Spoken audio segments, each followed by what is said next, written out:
this world into the place we are hearing out of the vision of Minister Louis Farrakhan. And with that, if we could receive our minister with a due reception.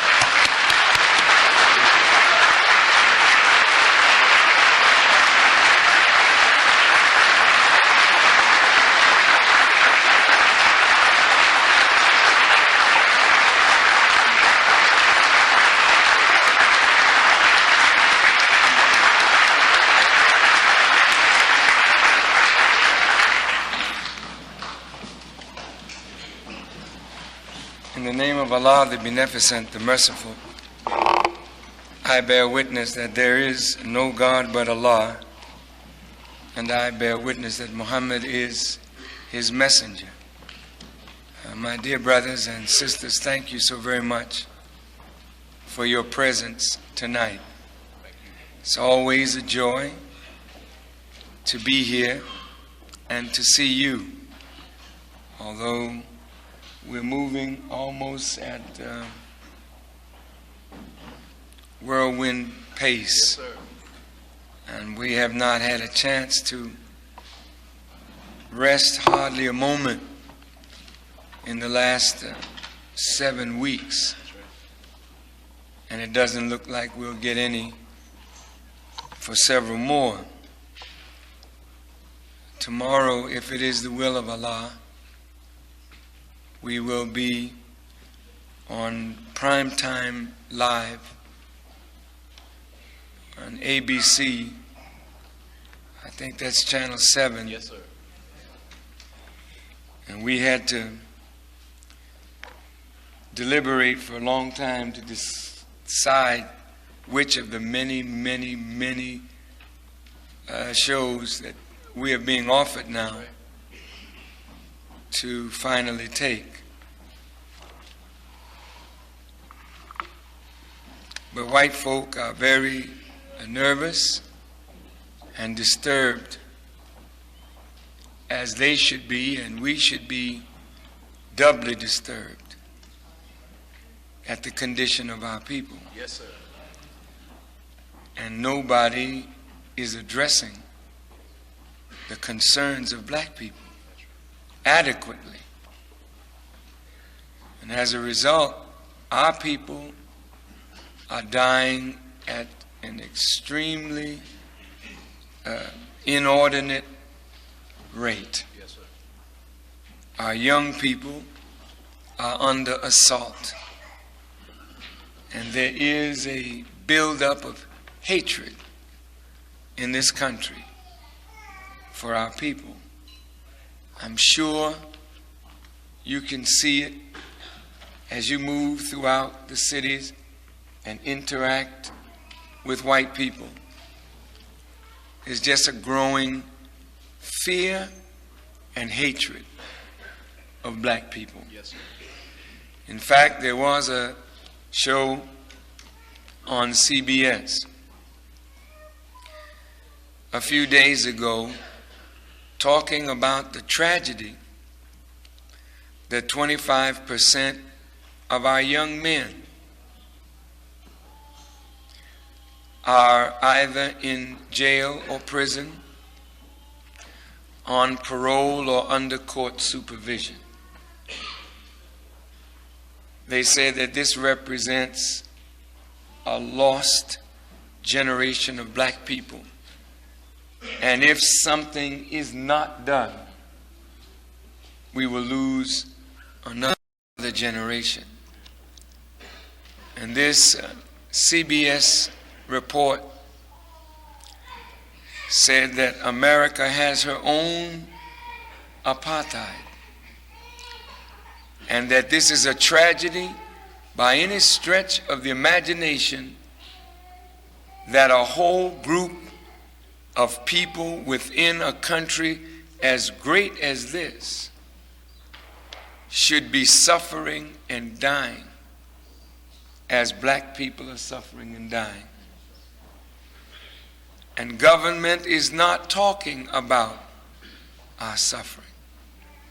That's right. And the leaders, unfortunately, are not really talking about it. That's right. I think Mr. John Jacobs of the Urban League, in his State of the Black America report, was very definitive in the condition of our people. But it doesn't seem as though his words have triggered other black leaders to be very passionately concerned about our future. Well, it is left to us who follow the Honorable Elijah Muhammad, who knew and know that that man evolved a program for our people. And it's the only program that there is put forth by any leader that would satisfy the total requirements of a nation of people with an ever-growing population. If it is the will of Allah, I don't really know how this show will go tomorrow, but we will be questioned by one of the toughest reporters in the country, Mr. Sam Donaldson, who I believe gave so much hell to the presidents that they offered him a primetime television show to get him away from the White House Corps of Reporters. He really was the toughest reporter on Reagan for 8 years. And I don't think Mr. Bush wanted to be bothered with him.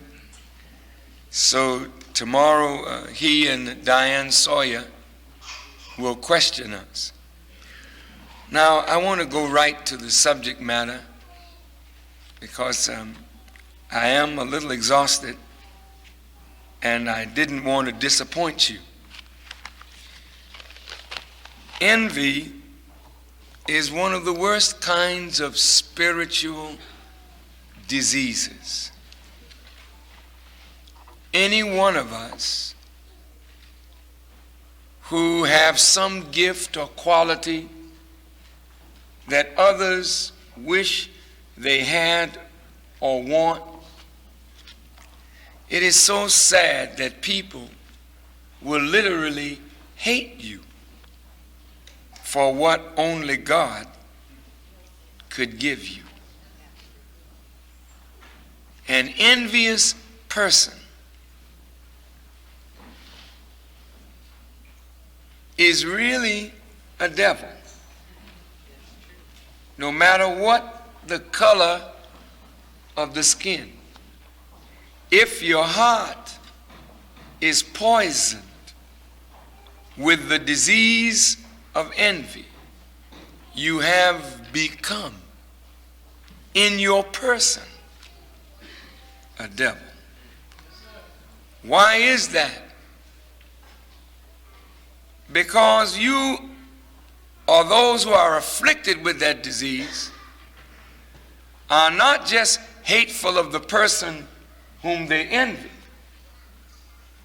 but they are hateful of the God who gave that person that which they have, for which they are being envied.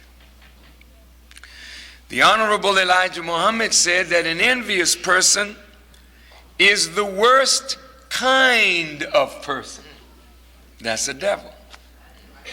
Because an envious person will kill you. Now, that makes you a devil.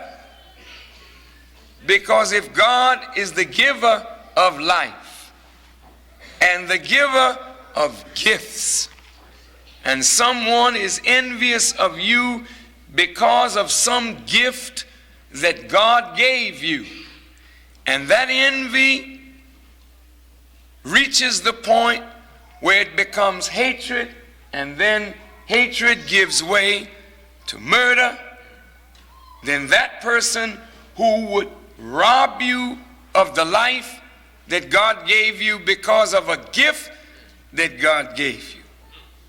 That's the worst kind of human being. Now, each of us in our lives have met jealousy and we have met envy. In a magazine called Psychology Today that came out in December 1989, in an article by Mrs. Jane Ciabattari titled, "Will the 1990s be the age of envy?" The title on the cover was put this way: "Envy will turn you upside down." Boy, that's a heavy statement. Envy will turn you upside down. She writes, as the door closes on the era of having it all. Well, that era has never opened it up for us. She said, we are ripe for a dangerous epidemic of envy. Are you susceptible? Now, we have never had it all, but everything that we have had, every organization that we have built, has been destroyed from within because of envy. So even though we don't have it all, we'll never get it all unless we can uproot and destroy this disease of the heart called envy. Now, this woman described the state of envy that many people would degenerate into. And this is why on Sunday I read from the Holy Quran a chapter of refuge. Because right now, we as Muslims, and I in particular, have to seek refuge totally in God from the evil of the mischief of created things. When a person is envious or hateful, they can take that which is natural, created by God, and turn it into that which creates mischief.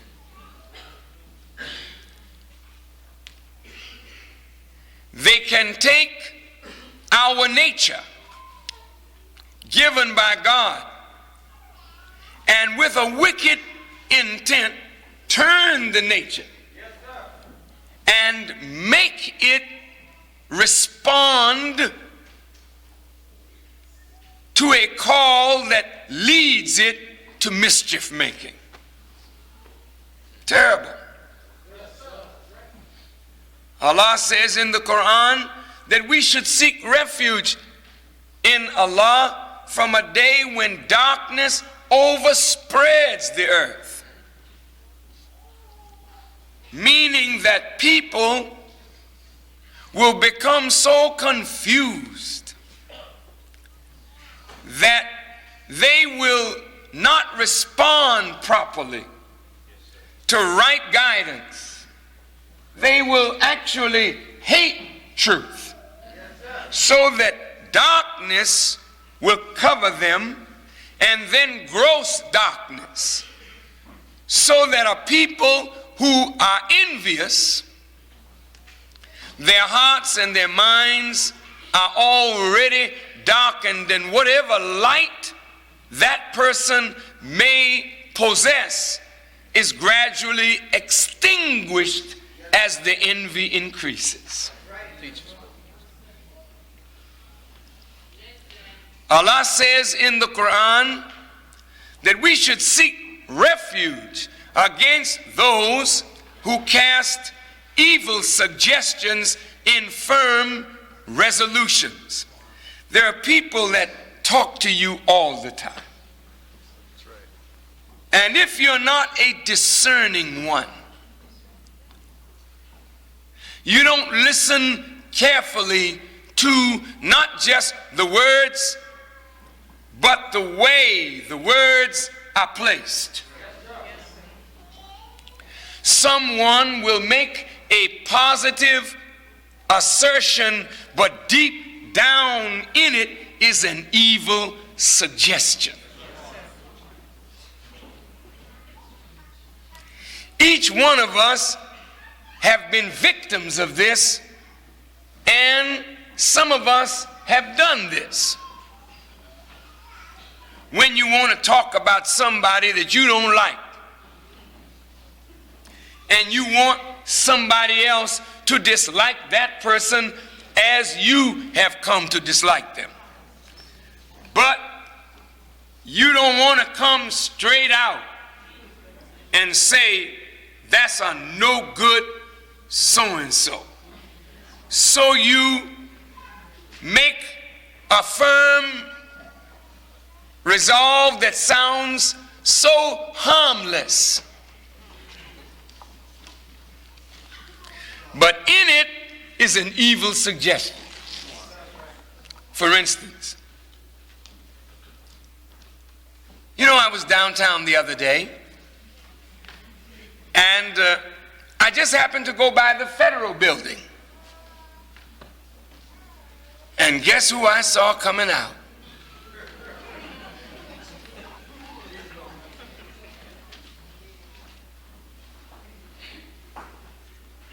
And then they name a person. What? I've always been somewhat suspicious that this person is an agent, or now that's a seed. You may say, well, I don't really think so. But then when you see that person, and they may not be feeling well that day, and they may not even speak because there's so much on their mind.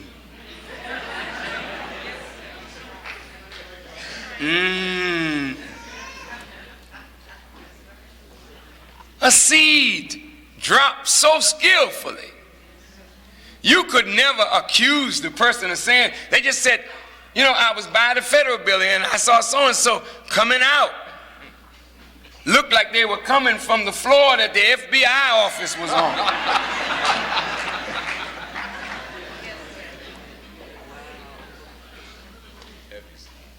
Terrible. And how many of us fall for that? I seek refuge in Allah, not only from the person who casts evil suggestions in a firm resolution, but I seek refuge in Allah from the evil of the envier when he envies. Now it ends with that envier, because that is what is happening in the world today. That's what has our people upside down today. That's right. It is envy. Now look, this psychologist wrote, as disappointment grows, and as ambitions and desires are thwarted, social conditions are ripe for a destructive epidemic of envy. The all too human emotion defined by Webster's dictionary as the painful or resentful awareness of an advantage enjoyed by another, joined with a desire to possess that same advantage. But it's painful for you to see somebody with something that you yourself want. Now, brothers, you may be talking to a certain girl, and You've let your emotions get carried away. You're in love with the girl. But the girl don't seem to feel the same way. She's talking to your friend.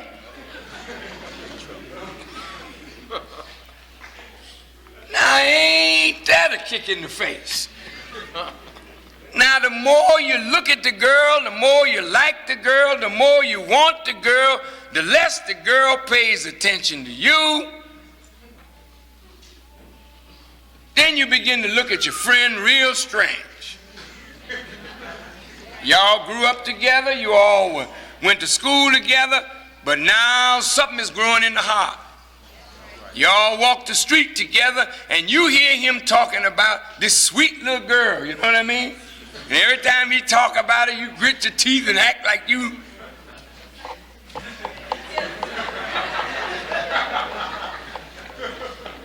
And pretty soon you begin to hate him. Because it's like he's taking something from you. It could be jealousy. But jealousy is born out of love. But envy has its root in hate. Now look, this writer says, envy is not a gentle emotion.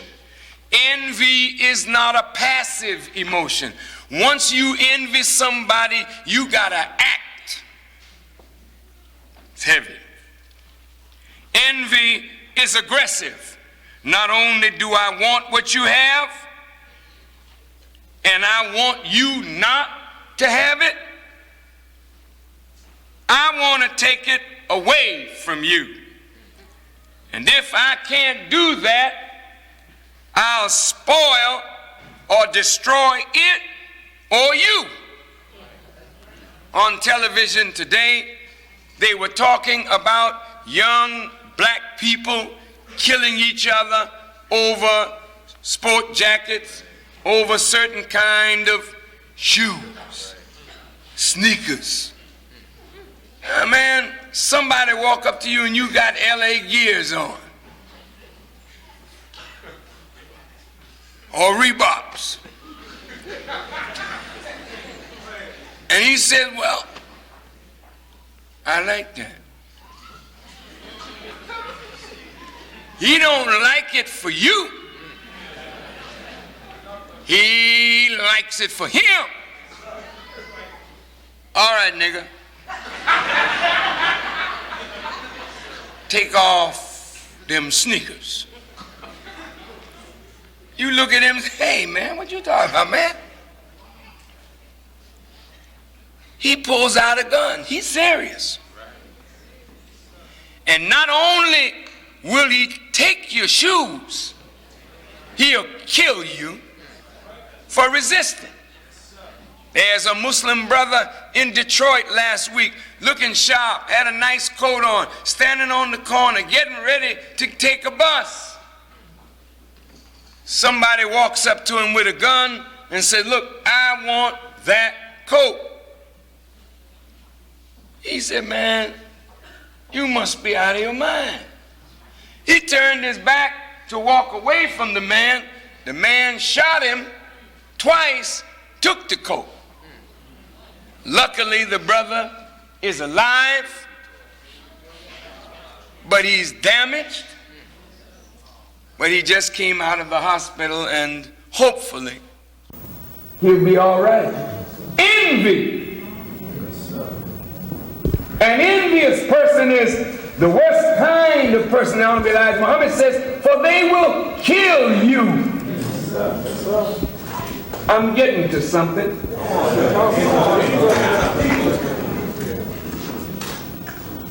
Jealousy is unlike envy. Jealousy is based on love and focuses on possessing the loved object and removing the rival. But envious people,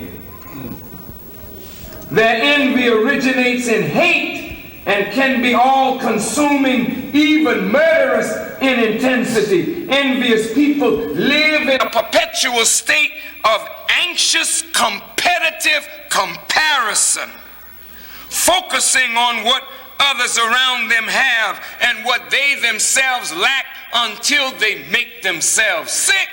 All right.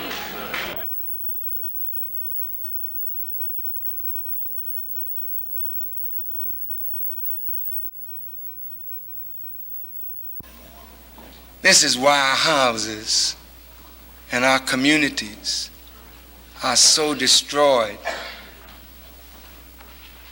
because we envy and we refuse to give credit where credit is due. Cain and Abel were brothers. Abel pleased God with his offering. Cain offered too. But because God did not accept Cain's offering, Cain became envious of his brother. Listen now. Envy grew to hatred. Hatred grew to murder. So Cain decided, I'll murder my brother.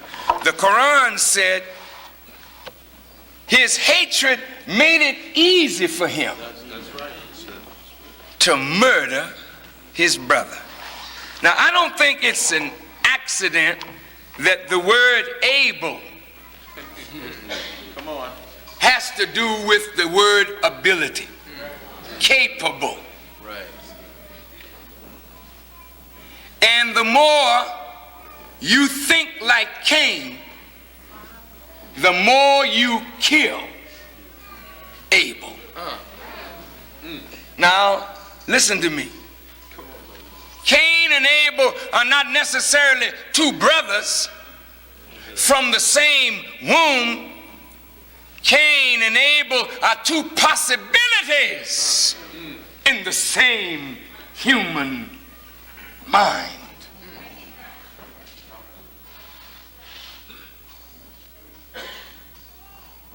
Out of your mind, you offer. Cain was willing to offer from the ground. Abel was willing to offer life.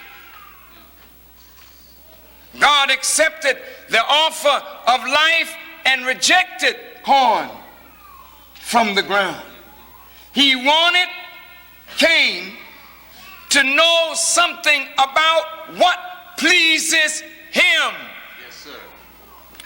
It don't please God that you sacrifice corn on the altar or some material thing. What God is asking is, give me your life. Yes, sir. And if you give me your life in return, I will bless you. But if you try to give me offerings that is easy to give, corn, hell, you didn't grow it.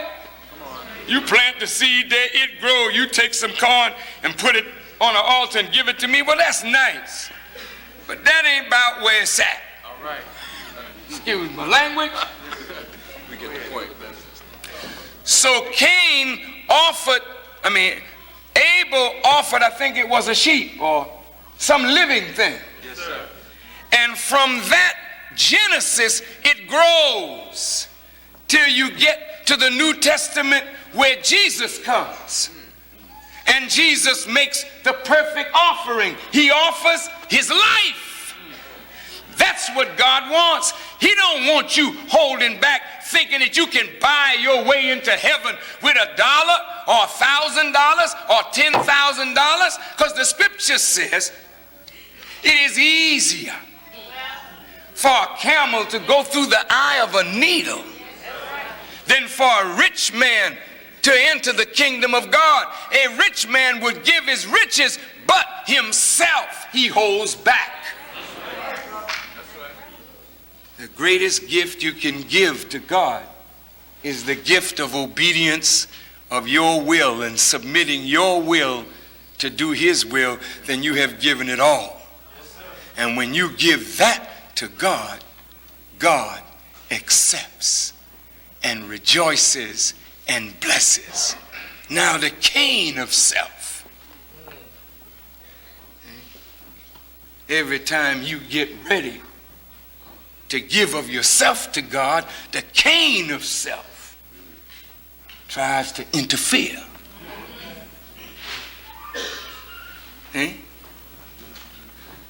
And every time Cain wins, you lose your ability to see, to think, to plan, to foresee.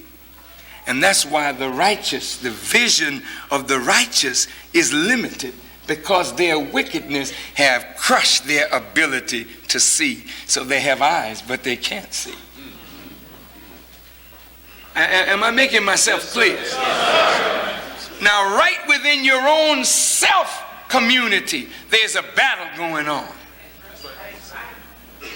And these two opposite poles, the spiritual and the carnal, are at war with each other. Yes, sir. And if the carnal is able to kill the spiritual, then the spiritual power is no more. You have no more spiritual ability to rise above the grave of your body. So your spirit is lost and buried in the flesh. And this flesh becomes your grave. You live for this. You can't ever grow beyond this. And that's why white folk are so sick. Because their mind is buried in their flesh. So they can only see white. I'm better not because I am better. I'm better because I'm white. That's a sick, diabolical mind that's buried in the flesh. See, when your mind is resurrected, then you can see beyond the flesh. Yes, when your mind is resurrected, you see spiritual things. Yes, and spiritual things are always greater than the carnal things.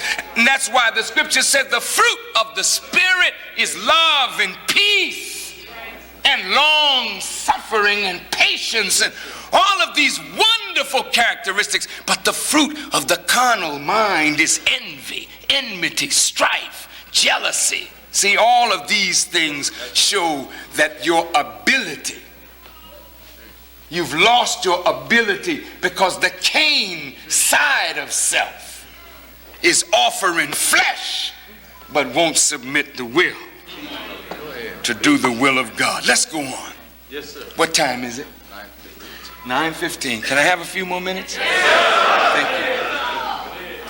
you. Now look, Saul was the king. David was a little boy.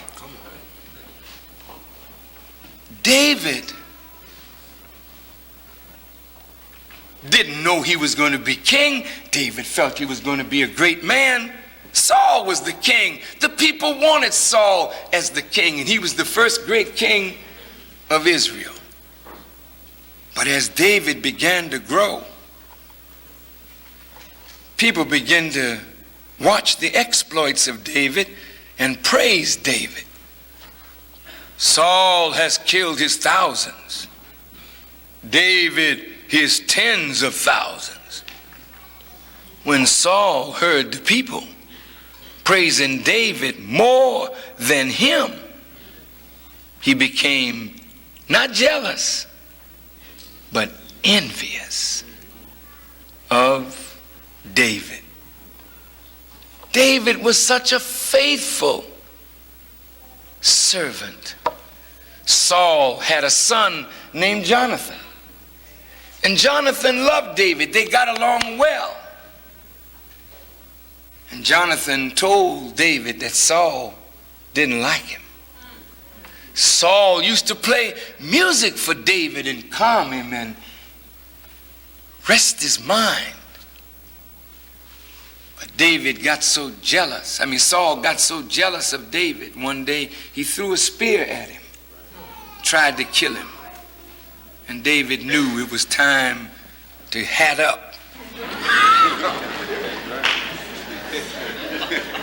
And David said, I'm out of here. And he went on up in the hills. But to prove the kind of man that David was, David slipped back into the camp. Saul was asleep. He could have killed Saul, but he loved his king. And he took Saul's, I think, knife or sword and stuck it near his clothing, just to show him, if I wanted to kill you, I could have done that. But I love you. I don't want any harm to come to you. But do you think that changed the heart of Saul? No. It intensified his hatred. He couldn't rest until David was dead. But God was with David. Yes, sir. And David ultimately replaced Saul. Saul kind of knew that David was going to be king even before David knew it. And he wanted to kill David because he didn't want David to take his place. Isn't that something? Now we could go on. There are stories like this all throughout the Bible to tell you what envy will do. Now Jesus had 12 disciples. And he said, I got 12 of you, but one of you is what? A devil. An envious person is the worst kind of person because they will kill you, they will betray you into the hands of your enemy to see you in an uncomfortable position because they hate you not because you're bad, but they hate you for being who and what you are because they want to be that themselves. Come on. And they're not happy with you being that. They want that for themselves and they want to take it from you. And if they can't take it from you, they will kill you so that you cannot exhibit that quality. Did you know that Judas was that kind of person? Here's where it slips out. There is not a man that does not want to be loved by women except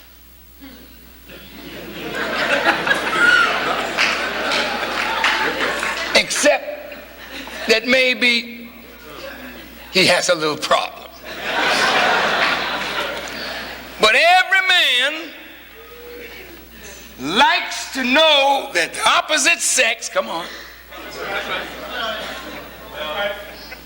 likes us, right, brothers? I mean, is that natural or what? Hey, now how many of you have ever taken your wife to see Michael Jackson? And Michael go to cutting up, I'm bad, you know it. Boy, and she start going, you say, sit down.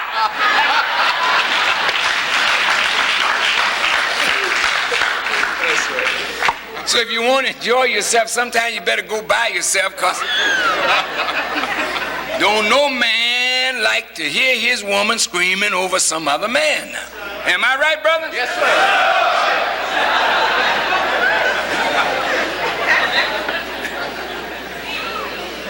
So you got to learn that if you like, what's that fine brother that sings? Luther Vandross. If you like Luther, be cool.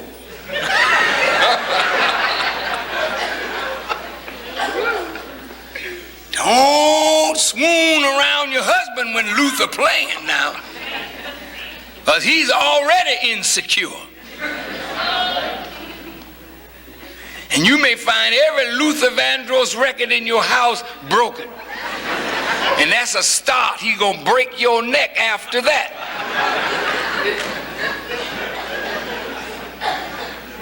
Seriously, No man wants you to give your attention to another man. That's out.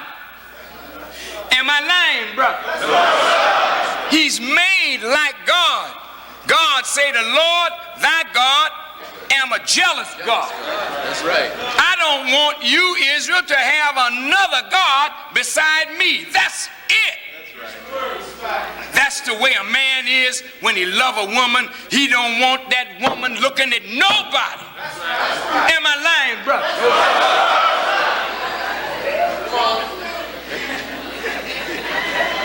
Now, when a woman starts looking, stretching her neck, the brother want to take the neck off. And vice versa. She's that way too now. Right, sisters? See, God just put this thing in us. Now, what we got to learn to do is control. Man, when I was younger, I am glad my wife ain't here so I can tell this one. I mean, my wife is a fine woman, you know that. And, you know, when we were younger, I mean, she's fine now. Finer. But in that day, certain other characteristics, which I ain't talking about. But anyway, before I was a Muslim, you know, we men ain't got too much sense. We buy our women these fine clothes that accentuate the positive. And then we take our fine wife that we have paid for her clothes and duded her up. She looking fine. And you take her to a place where I was playing at the time in the nightclub. She's sitting on the bar stool, I'm singing. But I ain't blind.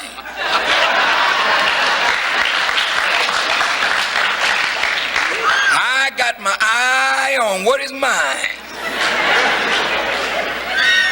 And I see some dude oozing and easing up next to my wife. I'm singing, but I ain't digging this, you know. You talk about a man about to go crazy.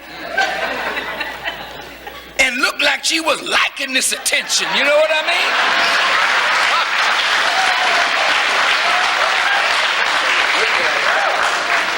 My set was supposed to be 40 minutes, I cut it. I had to get down and see whether what I was looking at was altogether what I was seeing. And I remember my action. I really acted the fool that night. Because I was threatening to whoop her, you know what I mean? Now, she might have won that one, but I still felt I should make the threat. My wife knew I was serious, boy. But the point is, no man wants another man to be loved by his wife. Now I become a Muslim. I know that Islam is the right way. My teacher was Malcolm X. Now anybody that came along in those days, if you know Malcolm, Malcolm was a powerful black man, unmarried. So all the sisters dug Malcolm, including the married sisters, because he was the example of the man that we were trying to become. Now, brothers, here's There's where control and intelligence and balance comes in. Yes, sir. Shut up.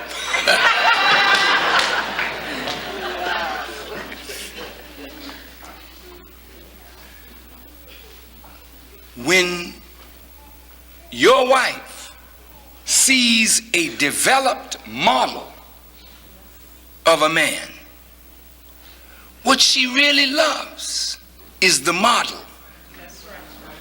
That's all it is.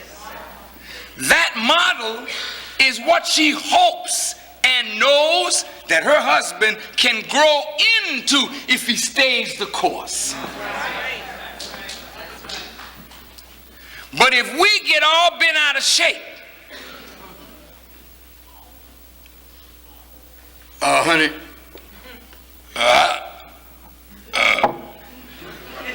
I think we ought to go to the church. I ain't coming back to this place no more. What's wrong? My wife seen a model of what God has put in her heart to love before she was born into the world. This is God's woman.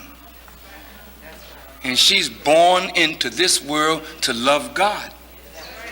And when you and I grow into a receptacle in which is the wisdom and the spirit of God, your wife will love you. She can't help it. But you got to keep growing into that. Not envying the teacher who will make you into that because your wife seems enamored or loves that. She's in love with the ideal that she believes is in the person. I love the Honorable Elijah Muhammad, and my wife loved him. And my wife loved Malcolm, and I loved Malcolm. Yes, sir. She couldn't beat me loving Malcolm. All right. And she couldn't beat me loving the Honorable Elijah Muhammad. Come on. My leader and teacher was more man than I would ever be. But as long as I loved him, Yes, sir. and was not envious of him, then I could grow into him. Do you understand? All praise is due to Allah. Now, that Judas saw Jesus, and this woman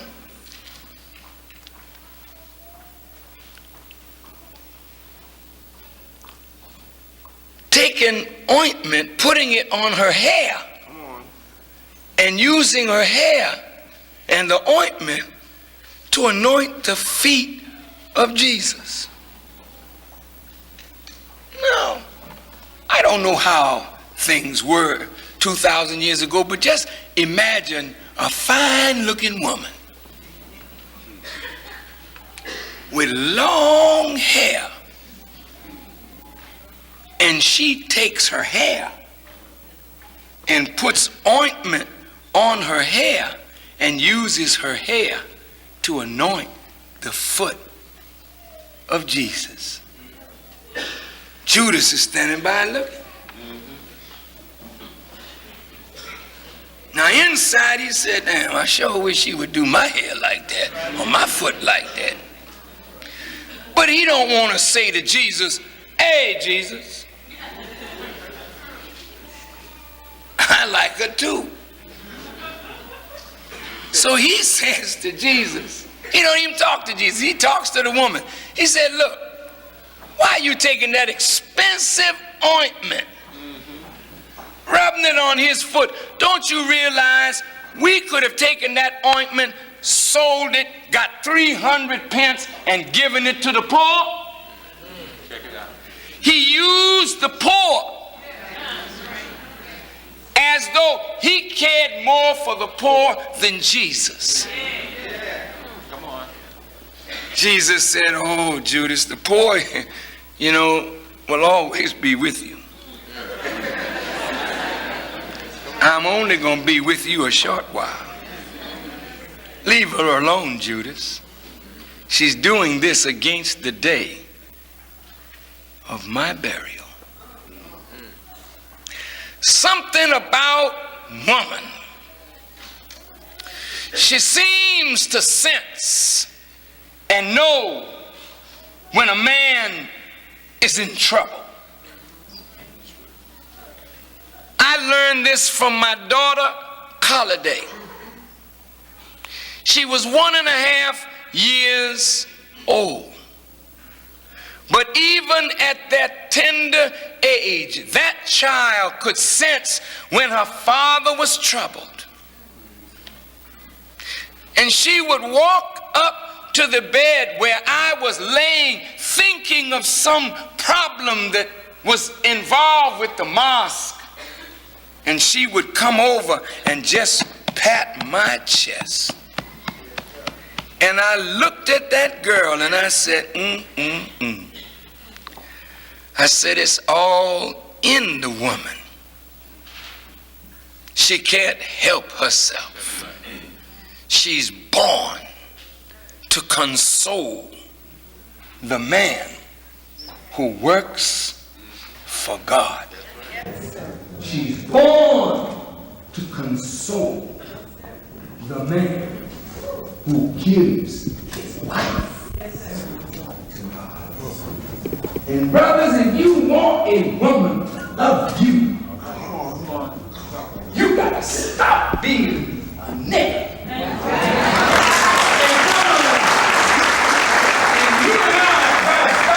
Understanding that when we live for the higher power, this woman is created by God to serve you when you serve the higher power, and she does not think it beneath her dignity as a woman to serve a man who is trying to serve God. I'd like to close this subject. Joseph had a dream that the sun, the moon, and 11 stars, I think it was, bowed to him. Yes, sir. His father told him, don't tell your dream to your brothers. But he shared his dream with his brothers, and his brothers became envious and conspired to kill him. Beloved, have you ever wondered why the Jews are so angry with us and with Louis Farrakhan in particular? Come on.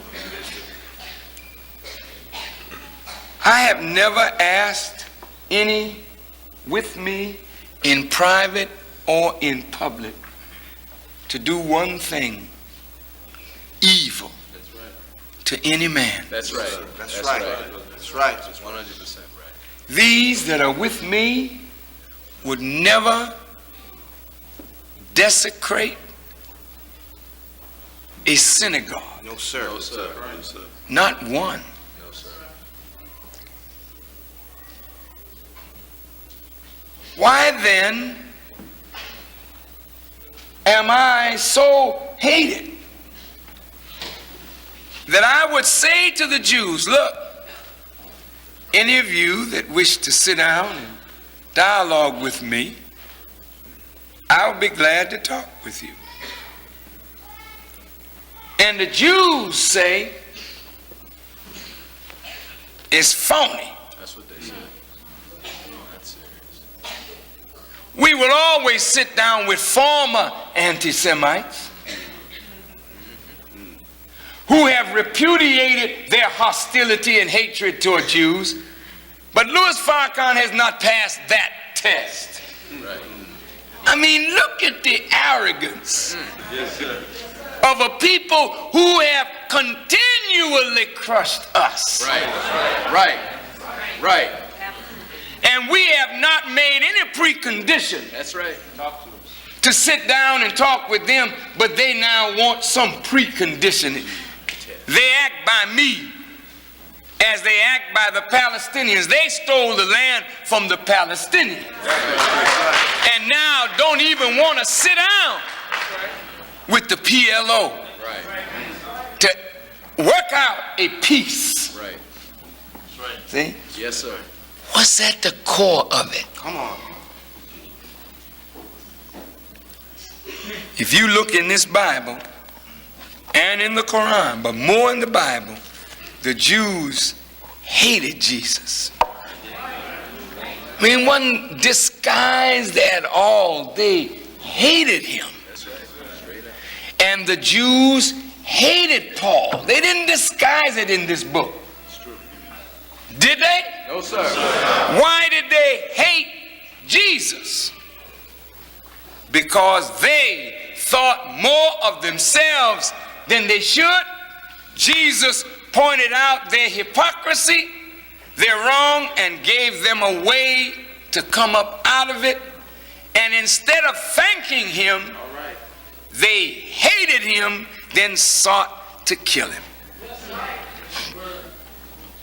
I read an article today by a Jew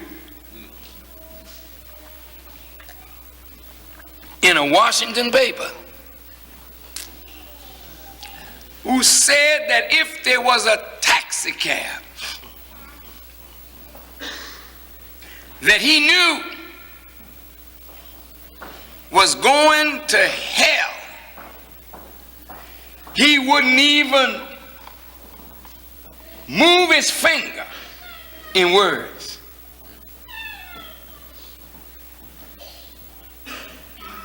He wouldn't move his finger to call a taxi for me, even if the taxi was taking me straight to hell. Now that's hate. He don't want hell for me. He wants something worse than that. So he wouldn't even move his finger to call a taxi for me to get in it, even if the taxi is going straight to hell. Now, brother and sister, if that ain't hate, it'll have to do till the real thing comes along. But that's hate. But why do they hate me? It is because they know that we have that which will supplant their power and their rule. Yes, sir. And just like Saul hated David because David was to be the new king, Jews know that you and we are going to be the new rulers in that which God makes new. And it just galls them and grits them when a man comes along that will preach that truth, that will set you free and put you on top. So now they're gritting their teeth because they are being replaced. Envy makes you the worst kind of person, for the envier will what? Murder you.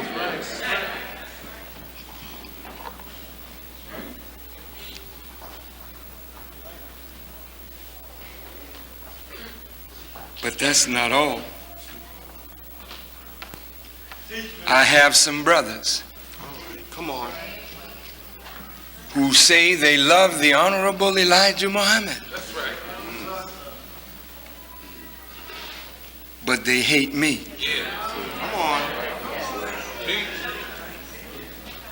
They call me a hypocrite. They call me a deceiver. They call me all kinds of evil names. But God blesses me. That's right. That's right. With the ability to do what none of them are doing. Why don't they have the ability, since they had it when he was here, but they don't have it now? It's because the king in them is killing their ability, and what is rising up in them is envy, because I have what they think belongs to them. I have what they want for themselves, and so their envy is not passive, it is active, it is aggressive, and therefore they want to take it from me. That's right. And so they plot against my life. It's true. There are those in the Islamic world That's right. Listen. that know how important America is Right. to the whole movement of Islam in the world. They know that America, if America turns to Islam, America will revive the whole world of Islam. But they want Islam to come from white people and not from black people. Yes, sir. And then if it comes from black people, those black people must be under their control. Right. That's right. Yes, sir. Some of our Muslim brothers feel that they've made a Muslim only when they make the Muslim in the image of themselves. Right. That's right. And if there's one among us who is a Muslim but refuses to be made into the image of an Arab or the image of a Pakistani or the image of some other Muslim, then they cannot stand that man being successful. So the thought is, kill him. That's right. That's right. So the Jews want him dead. How do you want him? Who do you want? Farrakhan. How do you want him? Dead. See? That's the Jews. But my brothers are singing that same tune. The government singing that same tune. What have I done? They see a wisdom from the Honorable Elijah Muhammad that you are listening to. That's right. That's right. And I, whom my brothers want to kill, have nothing in my heart but good for them. That's right. That's right. Abel said in the Quran, I will not raise my hand against you. And I have not taught one around me to raise their hand against their brother, except in self-defense. That's right. That's right. That's right. I seek refuge in Allah from the envier when he envies. You are becoming a beautiful community. Just look at yourselves. I wish you could see you like I'm looking at you. You are beautiful. And the more you stay under this word, the more beautiful you will become. And the more you learn to cast off the disease of the heart of envy, knowing that your God didn't give somebody else and not give you also. And believe me, each one of us have something to bring to this great work. And the more you uproot envy by retaining God in your consciousness, you will find your community coming together stronger, tighter, more beautiful, and able to resist any force that will come against us. And so as I leave you, brothers and sisters, I am putting before the government of the United States of America the program of the Honorable Elijah Muhammad, because it's time. Yes, sir. Yes, sir. That's right. They don't have any solution for Right. us. That's right. And I'm saying to the government, we don't need to live on welfare. That's right.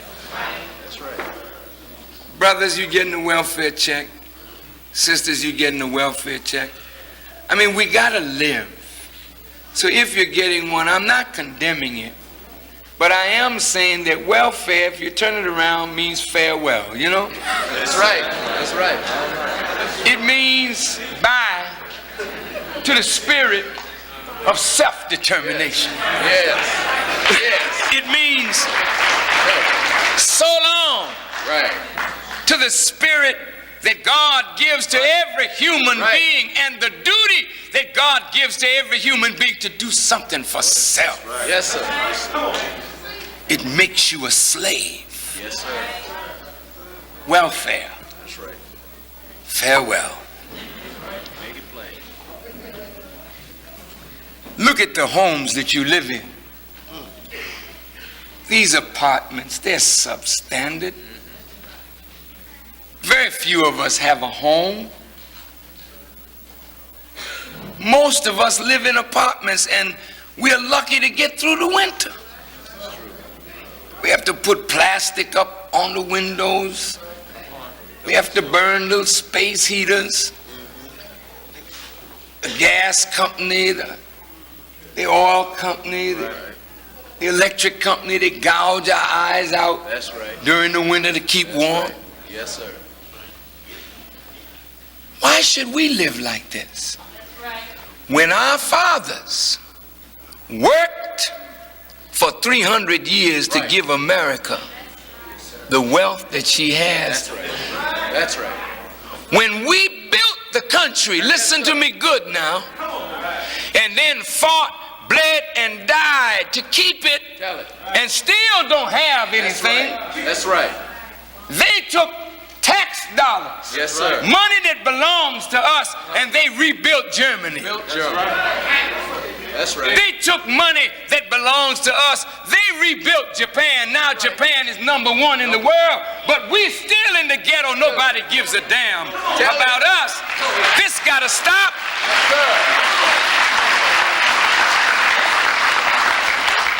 So I'm saying to them, look, we don't want welfare. That's right. Just give us what you owe us. That's right. That's right. That's right. And we'll make it. That's right.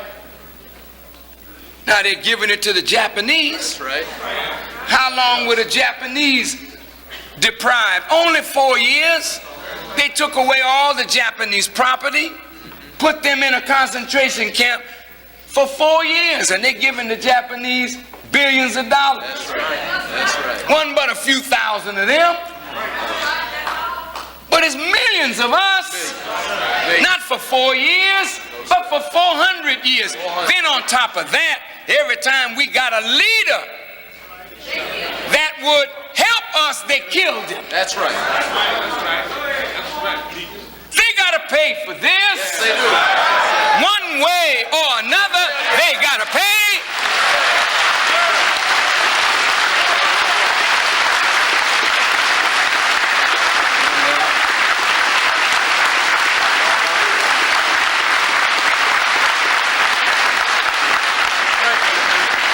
And so we have to understand what Brother Farrakhan is asking. Yes, sir. Yes, sir. That's right. Brother Farrakhan is not saying all black people, let's jump up and go back to Africa. Right. Make it plain. No, that's too easy on white folks. Yes, sir. Tell it. Go ahead. No. We built this. That's right. That's right. Go ahead. This is as much ours, if not more so, than these second generation and third generation whites who just got here. When they got here, they met us here. That's right. Yes, sir. We're not saying we all should pack up and go, but what we are saying is, look here, integration was a hypocritical trick. Right. You all know you never intended to reconcile the differences between black and white. That's right. Tell the truth. We fared better under segregation than we are faring under integration.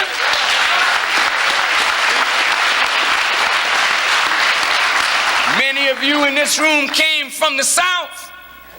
Your parents came from the South. Oh, it was rough down there.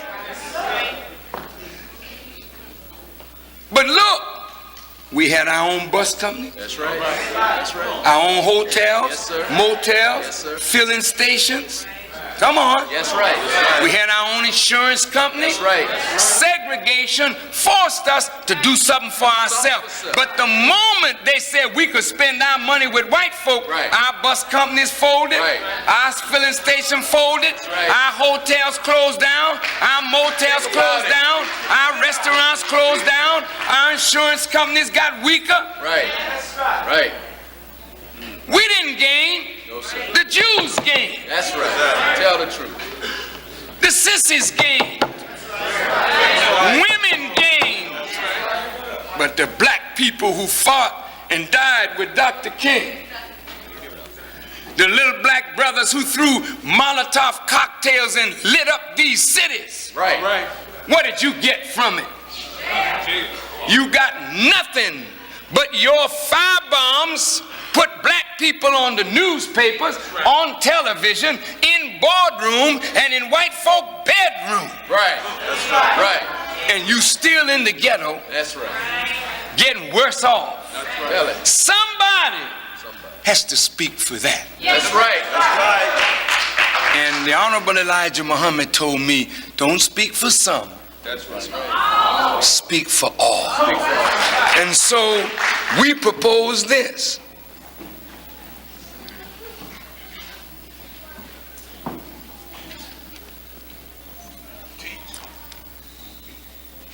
That just like these white folks set up the state of Israel for the Jews, we are asking all those who had a part in bringing us to this condition, That's right.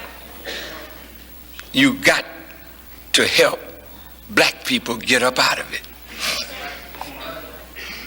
We didn't give up our right to Africa. That's right. When you kidnap somebody from their home and hold them in another place for some time, that don't mean they can't go home if they want to. All right. But if you keep me in a house and then you make me build a house, then fight to keep the house, then I recognize that I got a house of my own. Part of your house belonged to me, but I still got a home to go to. That's right. Look at this now. Go ahead. What I'm suggesting is that these white folk are putting our young people in jail, That's right. killing them, warehousing them, destroying them. I'm saying let all the prisoners go free. Look, we got 600,000 strong black men in jail. That's right. And some of you been there too. That's right. And you know you ain't no criminal. That's right. Come on now. All right. Brothers, if I ask you a question, I want you to be honest. How many of you have spent any time at all in the Cook County jail or in any jail? Would you raise your hand? Now let's look at this. Okay, thank you. Sisters raising their hand too. Thank you, sisters. What, would you raise them again? All right, thank you. Now look, if you spend any time in jail, now listen to me. Do you see yourself as a bad person? You see yourself as a person that never was offered the right chance, the proper opportunity. You're not bad people, brother. But you know the moment you go to jail and get a record, you keep on paying for the little jive crime that you did. Nobody wants to hire you because you got a record. Is that right? That's right. How many of you that have been in prison can't seem to find a job? Would you raise your hand? That's not bad. That's not bad. That's not bad at all. Now, brother and sister, what time is it? 10 o'clock. Gotta go. But what we're saying to white folks is this. We know the government got a plan to kill our people. That's right. Keep telling us. And we're saying to Pharaoh, look, All right. don't kill them. That's right. Let them go. If you don't have anything for them to do, you're not going to prepare a future for them, let them go and let us prepare a future for ourselves. That's right. We believe that on the African continent, there are millions of square miles of land that are unused. And what we are asking our brothers and sisters in Africa is, give us, your brothers and sisters in the Western Hemisphere,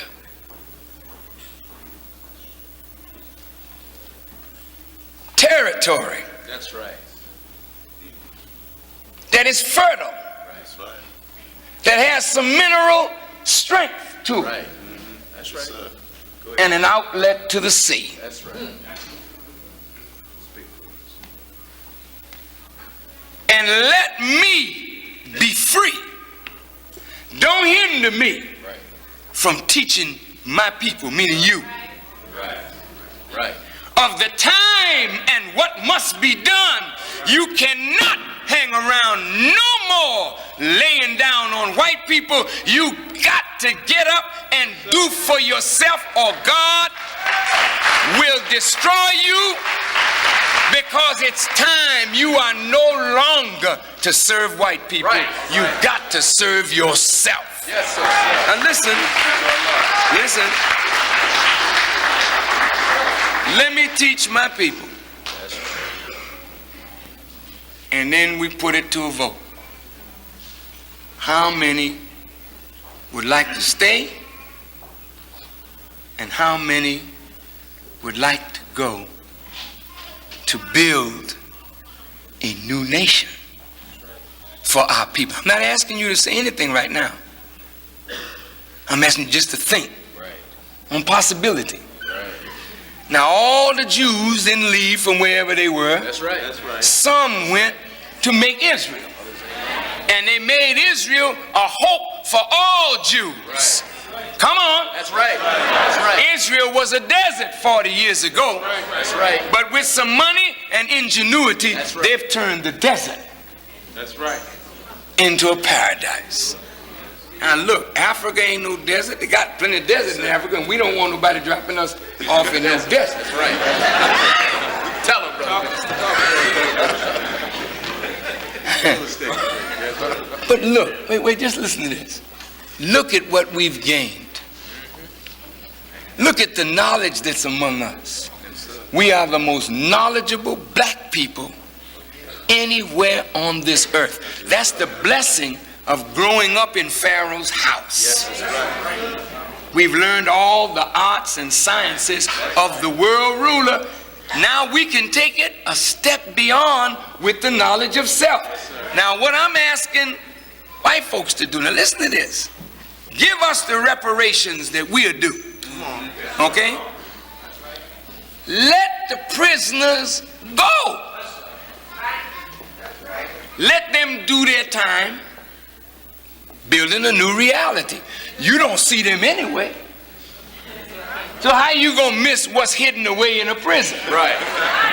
Now you sisters that ain't got no man, listen to me good. 600,000 black men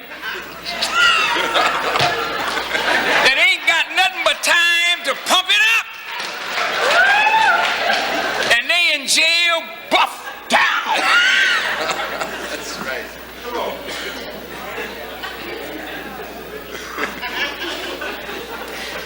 Man, you let them brothers go. I know y'all gonna say, let me go too.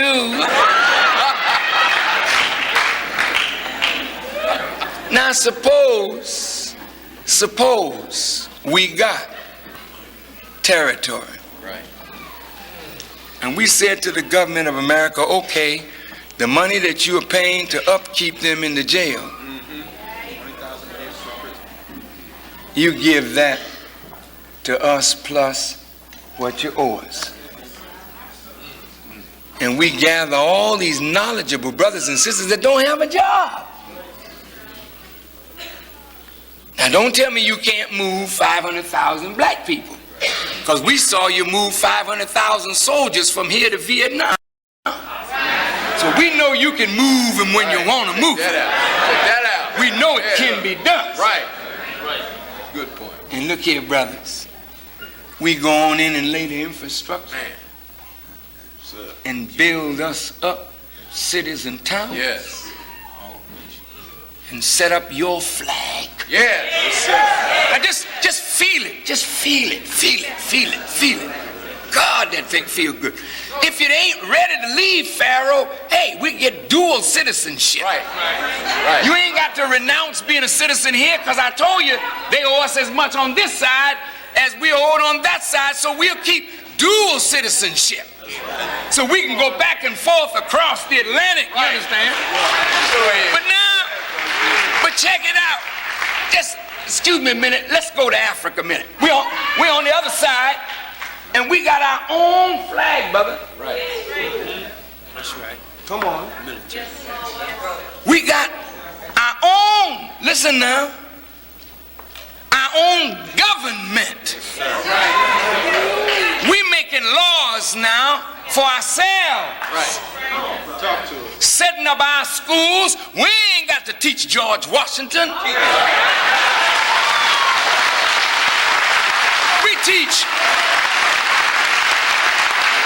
We teach our children that which makes them strong in themselves. Yeah.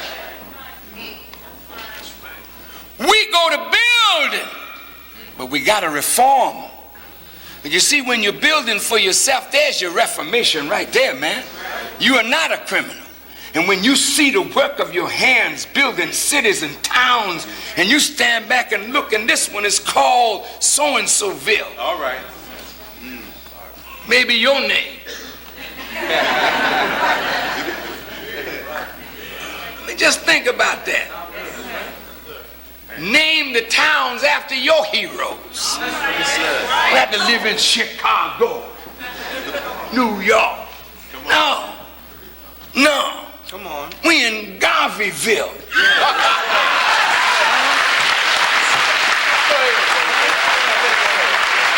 man. Wherever you are, that's yours. Right. Walk on earth that belongs to you. And you know you got to have borders. And if you're going to have borders, you got to be able to protect your borders. So I just go to the government and say, look, we can't be in our own nation without the weapons to protect our nation. Right. That's right. Come on. And we already got 600,000 buffed out. That's right. Yeah. Men. And we got to have 600,000 buffed out sisters. Oh yeah, man, we got to have the weapons to protect our land, brother. That's right. And then we start moving in Africa. Yes. All right. Learning the language, and then taking this knowledge of the Honorable Elijah Muhammad and moving until we create a United States of Africa. Right. Till we, from the Cape all the way to Cairo, we make Africa strong. Now we got millions over here. Right.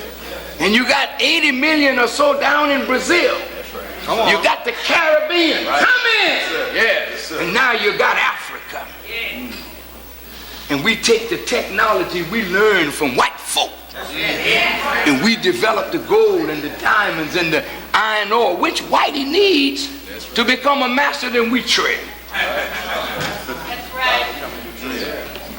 We're going to have our problems, but at least that's our problem. That we don't mind having to be independent. Then if the United Nations is still around, look at it. Then you send your ambassador to the United Nations. Right. You got a seaport, an airport. All right. Mr. Pilot, stand up. Miss Pilot, stand up. Navigator, shipbuilders. All right. You need all of that when you're talking about building a nation. We have to build the infrastructure of Africa to tie every African nation together with railroads, brother. Yes, sir. So that if there's a famine in Ethiopia, Sudan got rich land, brother. If it's cultivated right, it could feed all of Africa right out of the Sudan. So when one part of our nation is sick, like it was when they had all that snow out here and it was killing the livestock, hay came from all over the country dropping here to feed the livestock. That's the way it's got to be in Africa. That's the way it's got to be in the Caribbean.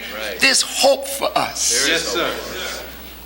We don't have to stay around here and die. Yes, sir. We got to have possibilities. And don't think it can't be done. It's better for them to think about doing that than to think about killing us all through disease, AIDS, cancer, drugs, gang warfare, putting guns in our hand to destroy one another. What you say? We got to go for it. Yes, sir. We got to go for it.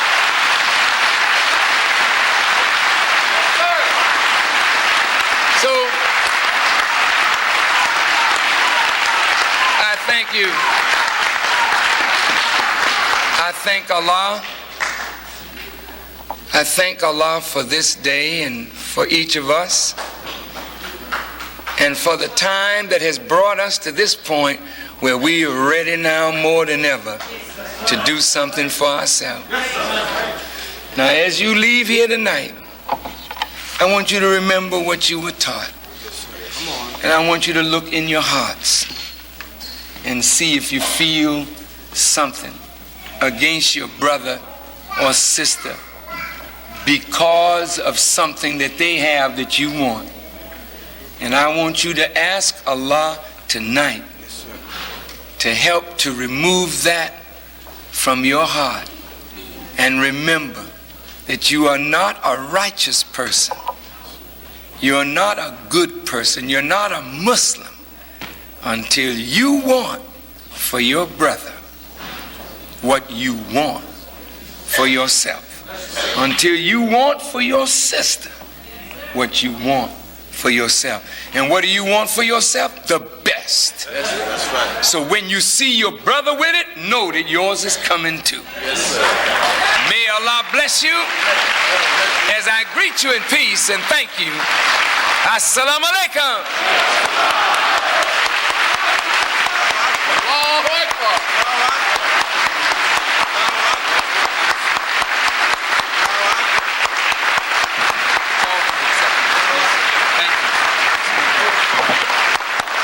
Let's hear it for our minister, Minister Louis Farrakhan.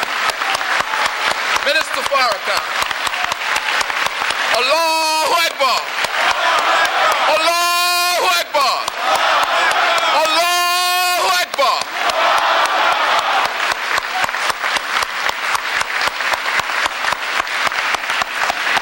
Brothers and sisters, if you would please be seated and hold your seats. We'll be out of here in just a few minutes. Again, as always, we've had a delicious spiritual feast.